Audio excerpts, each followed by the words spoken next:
قرب قیامت میں ایک مرد کے ماتحت 40 عورتیں کیسے ہوں گی؟ عائشہ صاحبہ نے گوجرانوالہ سے پوچھا ہے کہ میں نے ایک حدیث میں پڑھا تھا کہ قیامت کے قریب ایک مرد کے سپرد 40 خواتین ہوں گی۔ سوال یہ ہے کہ ایک مرد 4 شادیاں تو کر سکتا ہے، مگر 40 خواتین کس طرح ہوں گی؟ اس حدیث کے بارے میں وضاحت کریں۔ جی ہاں، یہ بھی صحیح حدیث ہے کہ آپ صلی اللہ علیہ وسلم نے فرمایا کہ قرب قیامت میں اتنی عورتوں کی تعداد ہو جائے گی کہ ایک مرد اور 40 اور ایک روایت میں 50 عورتیں بھی ہیں۔ تو سوال پیدا ہوتا ہے یہ 4 شادیاں کر کے بھی پوری نہیں ہوں گی؟ اس کا جواب یہ ہے کہ یہ ہوگا اس لیے کہ مردوں نے شادیاں کرنا چھوڑ دی ہوں گی، قرب قیامت میں زنا بڑھ جائے گا۔ قرآن مجید میں ہمیں یہ پتہ چلتا ہے کہ جب کوئی قوم من حیث القوم نیک عمل کرتی ہے تو اللہ تعالیٰ من حیث القوم اس میں لڑکوں کی تعداد بڑھاتے ہیں۔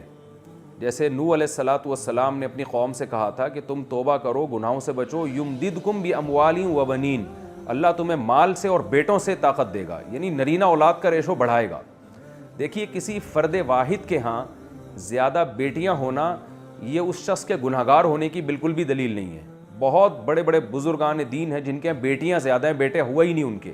خود ہمارے نبی صلی اللہ علیہ وسلم جو اللہ کے حبیب تھے، آپ کو اللہ نے بیٹیاں دی ہیں، تو یہ کوئی علامت نہیں ہے کہ آپ کی بیٹیاں زیادہ ہیں، تو یہ کوئی گنہگار ہونے کی علامت نہیں ہے، بلکہ اللہ کی رحمت ہے۔ حدیث میں آتا ہے جس نے 3 بیٹیوں کی کفالت کی اس کے لیے میں جنت کی ضمانت لیتا ہوں۔ لیکن من حیث القوم لڑکیوں کا ریشو بہت زیادہ بڑھ جانا، اس سے وہ قوم کمزور ہو جاتی ہے، کیونکہ نسل بڑھتی ہے لڑکوں سے۔ جب آپ کے ہاں مردوں کی تعداد زیادہ ہوگی تو آپ مجبور ہوں گے دوسری قوم میں نکاح کرنے پر، تو اس قوم کی عورتوں سے آپ نکاح کر کے آپ کی نسل بڑھے گی اس سے۔ لیکن اگر آپ کے عورتوں کی تعداد زیادہ ہو جائے اور مرد کم ہو جائیں تو اس سے آپ معاشی سطح پہ بھی کمزور ہوتے ہیں اور ڈیفنس کے سطح پہ بھی آپ کمزور ہوتے ہیں، کیونکہ ظاہر ہے جو مرد جس طرح فوج میں بھرتی ہو کے میدان جنگ میں لڑ سکتے ہیں اس طرح عورتیں نہیں لڑ سکتی۔ یہی وجہ ہے کہ فرعون قرآن مجید میں آتا ہے کہ یذبح ابناءہم ویستحیی نساءہم۔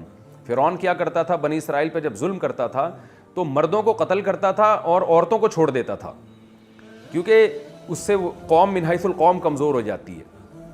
تو جب قرب قیامت میں گناہ بڑھ جائیں گے، جن گناہوں میں یہ بھی ہوگا کہ لوگ نکاح کرنا چھوڑ دیں گے، تو پھر اللہ عورتوں کی تعداد بڑھانا شروع کریں گے، کیونکہ اس سے مسائل بڑھیں گے بہت زیادہ۔